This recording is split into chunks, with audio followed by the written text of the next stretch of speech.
আমার ছোট ছেলেটা খুবই পাঙাশ মাছ খেতে চায়, কিন্তু আমার বাসার কেউ পাঙাশ মাছ একেবারেই পছন্দ করে না।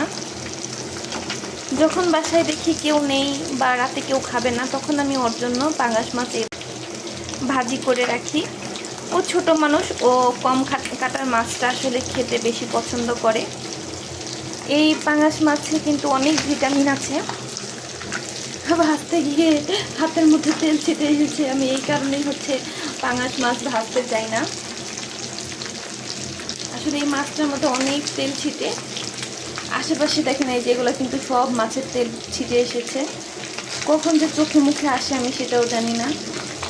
এর জন্যই আসলে আমার বাসায় পাঙাশ মাছটা কেউ পছন্দ করে না। তবে বোয়াল মাছেও কিন্তু তেল ফাটে।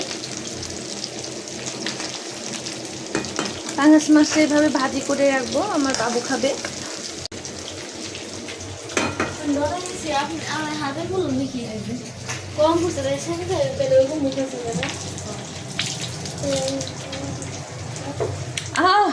আরো চোখ নিয়ে কাছে যা, মানে অন্ধ হয়ে পারস, বুঝছ নাই না সাটু পর।